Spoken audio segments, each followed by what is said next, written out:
এই শয়তান মেয়েটি তার বান্ধবীকে সারপ্রাইজ দেওয়ার নাম করে তাকে ধরে নিয়ে এসে একটি পুরনো কুয়ার মধ্যে ফেলে দেয়। এরপর সে তার বান্ধবীকে দেখার জন্য কুয়ার মুখের ওপর হাত রেখে উকি মারতেই দেওয়াল ভেঙে সেও নিচে পড়ে যায়।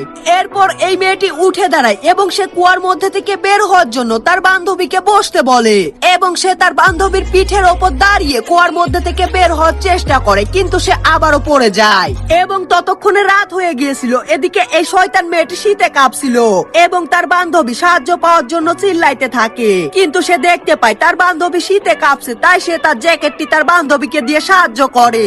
এবং এই মেয়েটির প্রচন্ড ক্ষুধা লেগে গিয়েছিল, তাই সে তার ব্যাগ থেকে খাবার বের করে খাওয়ার চেষ্টা করে, কিন্তু তার শয়তান বান্ধবী তার কাছ থেকে খাবার কেড়ে নেয় এবং এই শয়তান মেয়েটি তার বান্ধবীর ব্যাগ থেকে সব খাবার খেয়ে ফেলে। এদিকে প্রচন্ড জোরে বৃষ্টি শুরু হয়ে যায়, যার কারণে পানিতে কুয়াটি ভরতে শুরু করে দেয় এবং এই মেয়েটি খালি পেটে থাকার কারণে খুব সহজে সাঁতরে ওপরে উঠে যায়।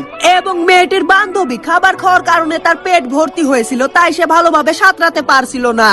এজন্য মেয়েটি একটা লাঠি দিয়ে তার বান্ধবীকে সাহায্য করে ওপরে তুলে আনে, কিন্তু এই মেয়েটির শয়তান বান্ধবী তাকে ধন্যবাদ দেওয়ার বদলে লাঠি দিয়ে তাকে পেটানোর চেষ্টা করে। তখন এই মেয়েটি অনেক রেগে যায় এবং সে তার বান্ধবীকে ধাক্কা দিয়ে সেখান থেকে চলে যায়। এদিকে এই শয়তান মেয়েটি পানিতে অনেকক্ষণ ডুবে থাকার কারণে তার শরীরটি ক্লান্ত হয়ে গিয়েছিল, তাই সে উল্টে কুয়ার মধ্যে পড়ে যায়।